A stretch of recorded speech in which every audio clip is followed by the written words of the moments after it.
It's Sunday evening, and I hope you have a wonderful day. I want to talk a bit about chromatic choices. Composers usually write music pieces in a certain key, and then they can deviate from the key or the scale of the key by using natural signs, sharp signs, and flat signs. And the more they use all of the 12 tones, the more chromatic it becomes. And Johann Sebastian Bach was very extreme. He often goes off-road, he leaves the scales, and he always goes to the right place when he leaves the scales. Very effectful music. And one might even claim that Bach actually invented 12-tone music. It wasn't the second Viennese school with the composers such as Arnold Schoenberg and the others. For instance, Bach composed the famous wedge fugue for pipe organ, which is in E minor, but he more or less covers all the 12 tones in just 2 bars.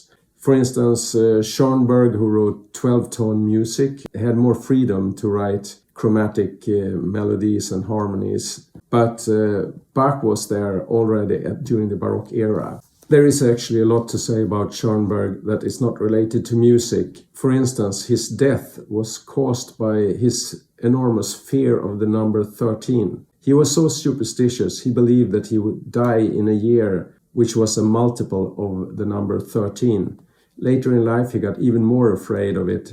He even thought that the sum of the numbers of his age, if that was 13, that was a year he was going to die. So when he was 76 years old, and the sum of 7 and 6 is 13, he was convinced he was going to die, and he was very depressed and in fear of death. And that year, it was Friday the 13th of July, he was in so much depression that he was in bed the whole day.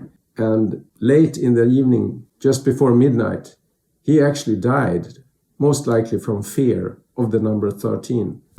One may draw the conclusion that President Roosevelt did during the Depression in the 1930s. We have nothing to fear but fear itself. And that's so much true in this case. But let's return to Bach and the compositions. I have especially looked at the ending of the prelude in C minor in the Well-Tempered Clavier Book 2, where I expected Bach to go more chromatic, but for some reason he decided to stay in the C minor key. I have recorded 2 versions of the ending of that prelude. One, which is the original Bach's composition, where he stays in C minor, and I also recorded one where I changed one tone just to flash a major chord before the whole composition lands on a C minor.